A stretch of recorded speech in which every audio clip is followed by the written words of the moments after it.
And it's been a couple days since I cooked any home cooked meals, but I'm going to go into the cupboard and I'm going to start with the easiest meals first, then work my way up to meals that require a little more ingredients. We have quite a bit of beans, so we could actually make chili with these chili beans and these tomatoes. Put them together and you have an automatic meal. If you're looking for an easy, cozy meal on a cold winter day, this is perfect. The beans are already flavored with the chili sauce. You add the tomatoes. It's a very simple meal.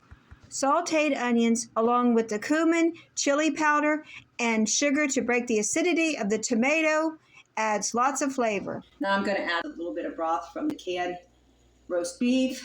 When it comes to a soft boil, it will be done. Here is my husband's bowl of chili. It looks amazing. It has beef in it, beef from the can. It's a real quick meal that you can whip up at any time. Here we have some leftover gluten-free spaghetti that we're going to combine with a few other ingredients to make a hot meal on a cold, snowy day. Besides the tuna, we are using broccoli that I chopped up very finely. So I'm just going to smash some garlic so we'll infuse the flavors into our white sauce. Chop it up finely. Avocado, oil, warm the stove up. I'm just going to cook this garlic for a minute. I don't want it to get bitter, so we're not going past a minute, maybe slightly under. And we're whisking in a very thick cornstarch slurry. I'm going to add some more milk. Instead of adding salt to this dish, we're going to add chicken bouillon, which will really hype up the flavor. Got some pepper. Went a little bit pretty thick, so I'm going to thin it out with some water. We've got another cornstarch slurry going on here. We added some parsley flakes and blended in the chopped cooked broccoli. Turned off the heat and added sour cream and a little lemon juice to make it very creamy and enhance the flavor. This sauce base can be used for broccoli soup, casserole, or pasta dish like we're going to do. Adding tuna and pasta to complete our skillet dish. This is the next day. This kitchen is kind of cold right now. I need to warm up that stove. I bought some chicken a while back and I put it in the freezer in baggies. I got a good deal on it from Aldi. We are making oven-baked barbecue chicken. I'm going to pat dry the chicken. Now I washed and took quite a bit of the fat off. I removed the skin. This chicken is, we had it before. It is better without the skin. The hard work is done. I did that behind the scenes. That was cleaning the chicken and removing as much fat as I could possibly remove. All right, just a little olive oil. This is why I patted it dry. We want the olive oil to adhere to the chicken. If it's wet, it will not adhere as well. Yeah.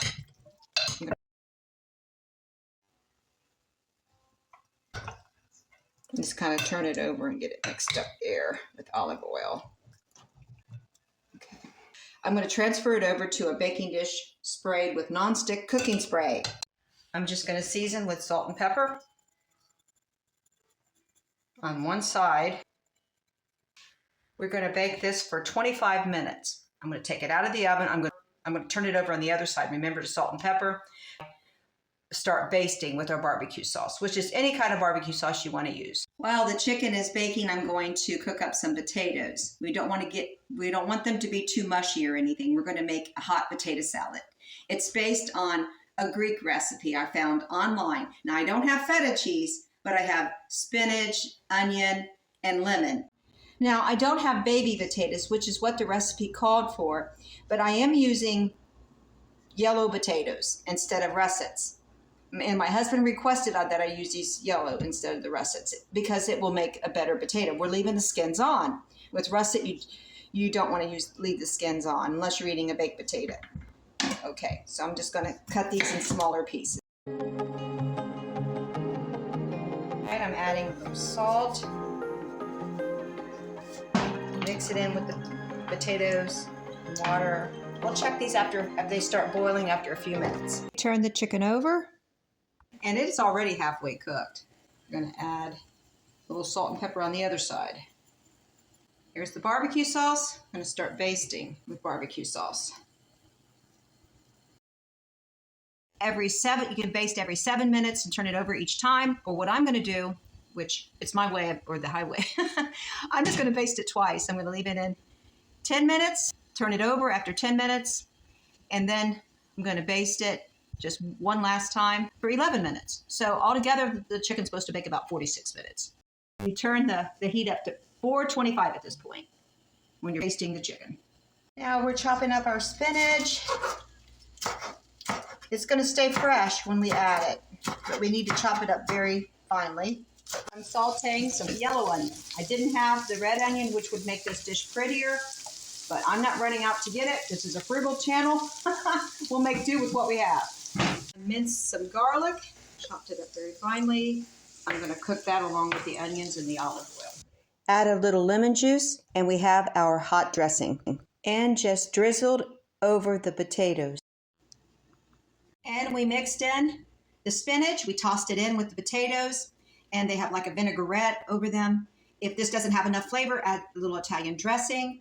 You can add crushed red pepper also. We turned over the chicken, and we're going to baste it on the other side. The chicken is finally done, and boy, does it look good. It looks delicious. This is my husband's plate with the potato dish and the barbecue chicken, and it looks really good. I think he'll love it. Now, this is the meal I'm most excited about. I had thawed this out a couple days ago. It's ground lamb. Normally, my husband, he would cook lamb burgers on the grill outside, but because of all the snow and the extreme cold temperatures, he decided, no, can we just cook that on the stove? I'm like, wait a minute, I got a great dish for us. Why not have some close to authentic shepherd's pie? It's going to be as close to authentic as I've ever made in my life, because most of the time I use ground beef, and it's actually not shepherd's pie, it's cottage pie.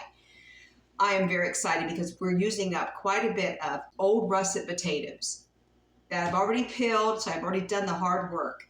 The first thing we are going to do is chop up these peeled and washed russet potatoes.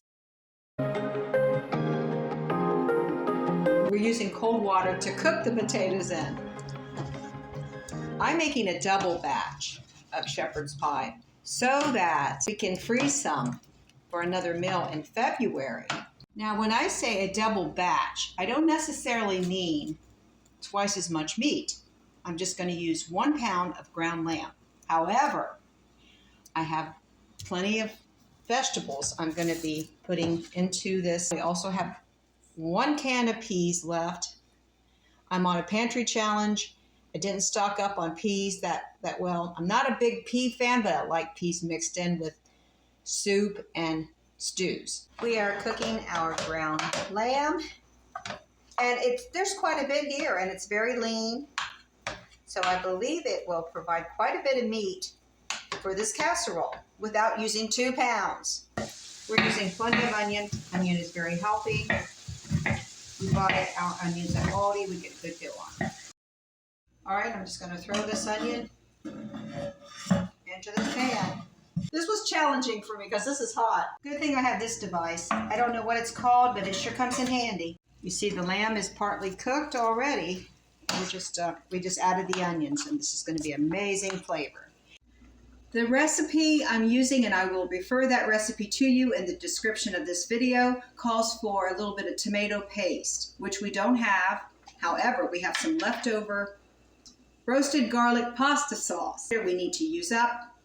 Oh, this is very strong in garlic flavor. So that's what we're going to use instead of the tomato paste, which it will be fine. We're doing a water-based cornstarch slurry anyway for our brown gravy with beef broth. So it will be thick enough. All right, I'm dicing up carrot. I'm using a little celery because we need to use up some celery that's going bad in the refrigerator. We need to be using it up. In fact, I might add some more chopped celery to this. I'm finally chopping the celery and the carrots. Carrots and the celery will cook up much faster in smaller pieces. Now this time, I'm not going to be as daring. I'm not bringing that frying pan over here. Okay, I'm just going to try to get it onto this tray.